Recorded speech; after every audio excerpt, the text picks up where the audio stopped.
Welcome everyone to TechCon interview. Welcome Sarah to your interview. We have Sarah Romanko with us today. I'm just going to give a quick introduction for you, and then be back with questions for you, Sarah. Sarah Romanko is on the investment team at Geek Ventures, where she focuses on sourcing, evaluating, and investing in startups, while also supporting founders after investment. She's highly active in the investment community and contributes to initiatives that support diversity in the venture capital. Thank you, Sarah, for taking out time today for this. Of course. Great to be here. Okay. So now the first question. As someone sourcing and evaluating startups, what problems are you most focused on solving right now, and why does that matter?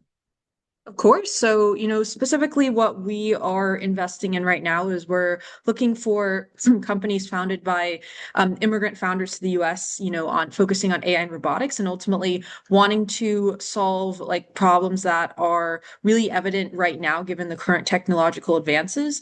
And I think it's also important a strong like technical differentiation. And we're wanting founders that are willing to be receptive to feedback. Okay. How do you check for that, by the way? Do you have some In fun terms of they're tests an immigrant founder. in terms of no, in terms of their ability to take feedback?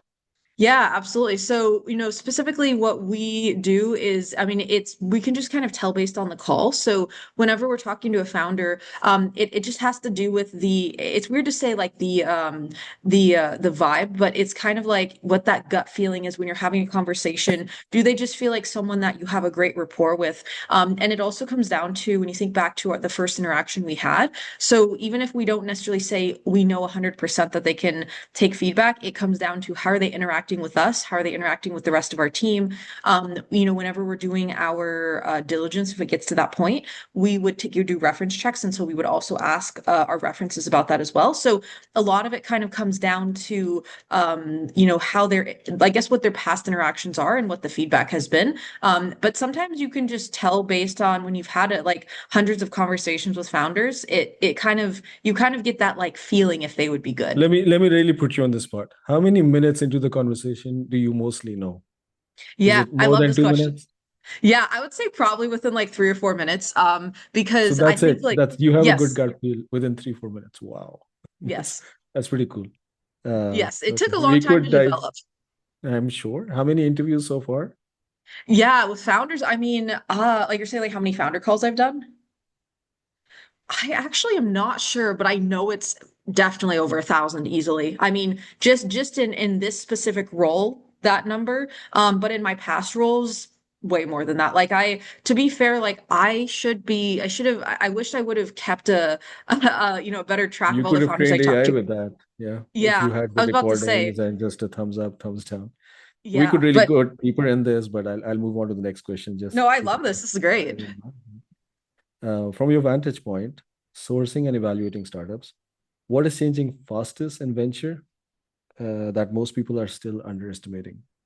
Yeah, so I think what's really changing right now in the ecosystem is that what the specific founder background is. So, one thing I think is like when you think about like 10 years ago, a founder had to have a specific background, maybe have a specific pedigree to, going to a different certain university to raise capital. But now I think there's been a lot of movement towards founders that, maybe have different types of experience going to different schools, maybe have a really unique story. And that's something that, we're really proud about because the founders that we work with, don't fall into a specific bucket in terms of how they build their company. And so I think that's something that people don't realize is that there's really really like it also goes back to, I think with like AI and the fact that people are wanting more of the storytelling aspect right now because everything is so focused on AI. So it's like we want a good story and a good reason for why we should back this founder. And people don't realize how important that authenticity and storytelling really is.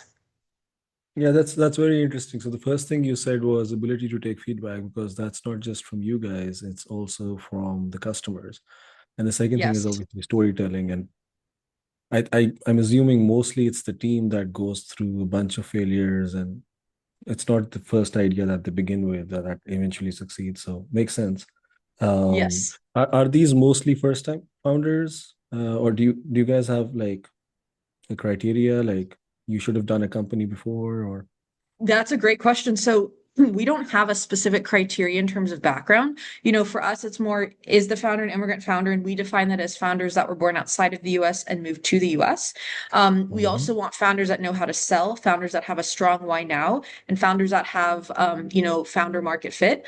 But we are very flexible in terms of like their background. We've had founders that are first time founders. We've had founders that have founded a unicorn. It's really just the range if we're really excited about what they're building and what the market opportunity is. Cool. What's the biggest company you guys have out of your portfolio, by the way? Can you clarify when you say biggest? What do you mean by that? I meant market cap, like unicorn status or larger. Yeah, of course. So I can't necessarily say because some of it's still Oh, wow. they're Okay. not like public yet, but we do have a few companies that are performing really well. They haven't like announced some of this traction yet. I think what I can share is what's really exciting about what they're doing in the sense that they had a really clear vision early on and they stuck to that. So I think that's a really important lesson for founders is have that really clear like line of sight into what they want to do and like not kind of straying from that path. Like if you have to pivot along the way, that's okay, but not like completely changing direction because something is more exciting. And then I think the other part of it is that the founder, thinking about this specific founder in mind that that I can't share too much about yet, but they really good at taking feedback.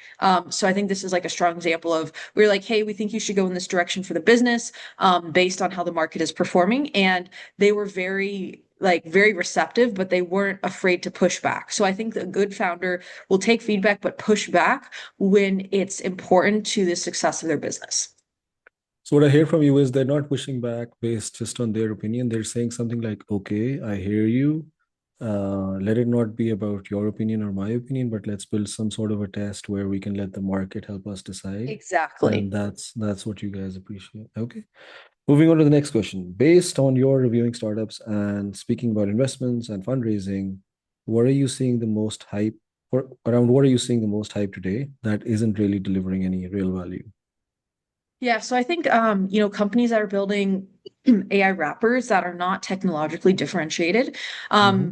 One thing that we've seen recently is like with Claude and the other AI companies out there is they're able to not only develop their models extremely quickly, but there's been cases where they've just completely killed startups that are building something like that, just building on the Claude model. And so it's like, how are companies nowadays maintaining that strong moat?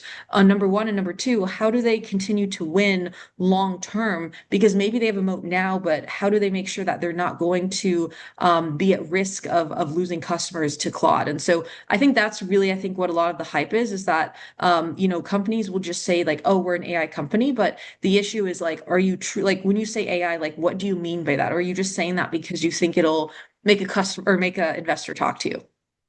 Do you guys have some expression like someone who's riding the AI wave and not competing with it? Because then I'm assuming if the wave rises, then the company rises. Yes. What do you call that? How do you? Yeah, that's a good question. I mean, I don't know if we have a specific term for it. I can't think about the top of my head, but I think what I can say is we notice it when a founder, kind of in their, I guess, whether it's in their outreach messages or when they pitch us on our website, they kind of just use AI as more of a buzzword and just as like a feature to, just say, hey, like AI is interesting. And so we want to make it sound like we're building like something in AI. But I think what's helpful to us is when they explain like how what they're doing is maybe differentiated. So maybe they're building their own models. They are, their competitors are like really far behind. So I think I'd say that's what's kind of like exciting for us. Okay, okay. Alongside investing, you also lead LinkedIn and community efforts for Geek Ventures. By the way, that's very interesting. What is one decision that made the biggest difference in the progress around community building over the last year? Yeah, absolutely. So I think one thing that, is important for, I guess, founders watching, VCs watching, at least from what I've learned from my experiences, what like having authenticity on social media and being genuine is very important. And it's people often underscore the importance of this because it goes back to our reputation as a VC and how we build relationships with founders, even the ones we don't invest in. And so what's been really important for me is to really like be upfront about like who we are. And that goes to my personal brand where I post content, and just being just being really active. Like my style is very much day in the life while providing real value, and so it's very like it's like a kind of a fun slash informal mix. So like I've posted selfies of me at events. I post about what I've learned by going to events, but it's done in a professional way, and it's a way that people feel like I'm a human being and I'm instead of being a bank, which I think is very important. And so I think like just, approaching that, brand building and community efforts, even when we, host events, is been very helpful for just getting a lot of strong inbound from founders. Okay, cool. It's a hard task to be that authentic. I guess it takes more time. It's easier to just use one of the LLMs to create some content, and we've seen a lot of that wave.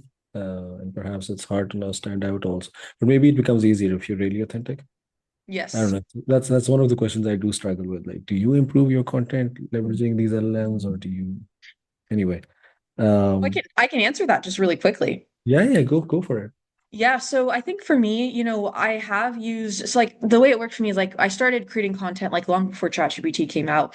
No AI, of course, because there wasn't really a way to do it. Then I, had this phase where I was like, okay, I don't really want to use AI because it feels inauthentic. But then I was like, well, it'll help me create more content and be able to share more information. So I started using ChatGPT, but I found that it just didn't feel as authentic. And so what I do now is it's mostly my own content. And then if I have something that's more, like maybe a summary or more informational, where it's like, oh, maybe I went to an event and there's some key learnings and I just wanted to summarize it with ChatGPT, like I might do that. But now I'm kind of in this like hybrid mode with probably like, what may like most of my content is just truly my own words, and then maybe I'll have ChatGPT help with a few things. But I think the key thing I've noticed is like you don't want to lose your authentic voice to AI, because even if like the AI says they can replicate your voice, it's pretty easy to tell when someone's writing with AI, and like it loses meaning when you do that. So this is It's kind like of one of why those interview things, right? You can tell in the first 4 minutes, or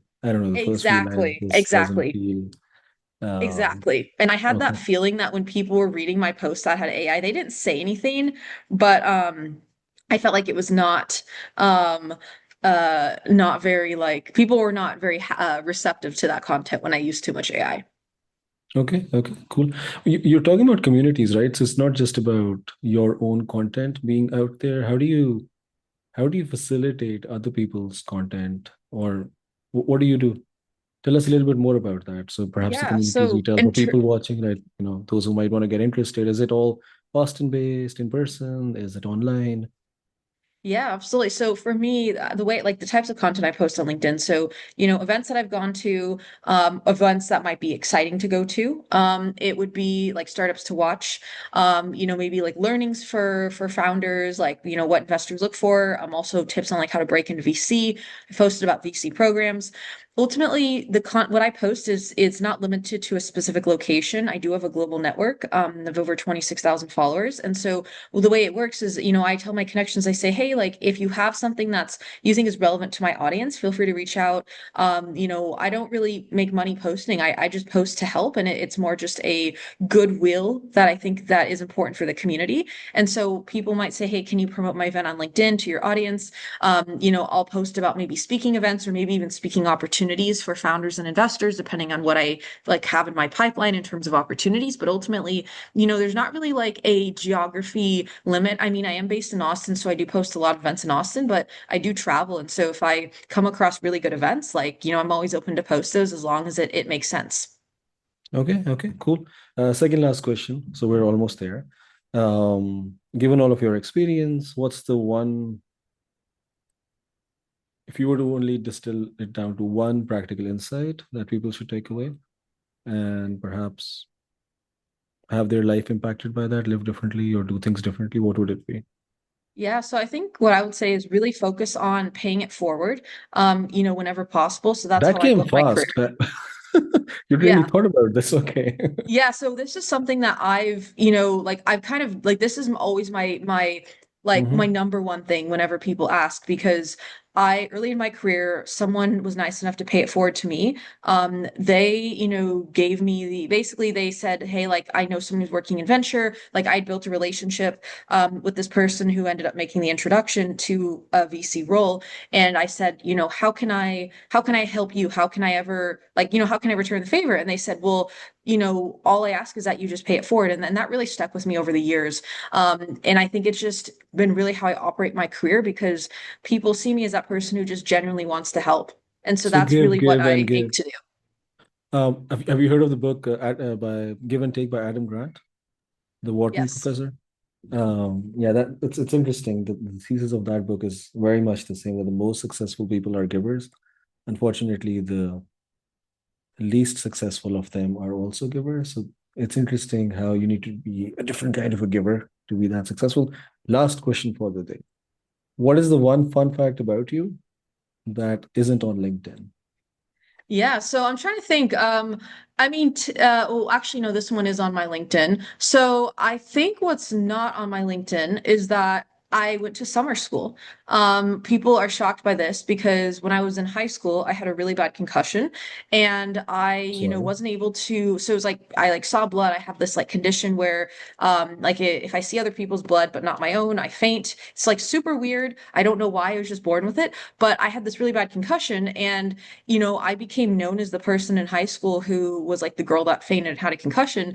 And I was always very like academically oriented, always did really well in school. And so for me to go to summer school was a very, humbling experience because I really like, I was the one person that wanted to be there. And so, it really led to me just having a great experience with all of my teachers because like I couldn't complete school normally because I had to miss, school because of this concussion. And so I think it was a really interesting lesson I learned of just like being how to be really grateful for what I have and I missed school for so long that even when I was in summer school I was so grateful I could just be there. So I think that was a really key lesson for me and many people are shocked like if I just lead with hey I went to summer school they're like but like why like why did you go to summer school? So just a really interesting story that probably I might put on my LinkedIn at some point now that I think about it because I think it's a really I think shocking the thing fun most fact people there don't is know. that you have a great lens for being grateful.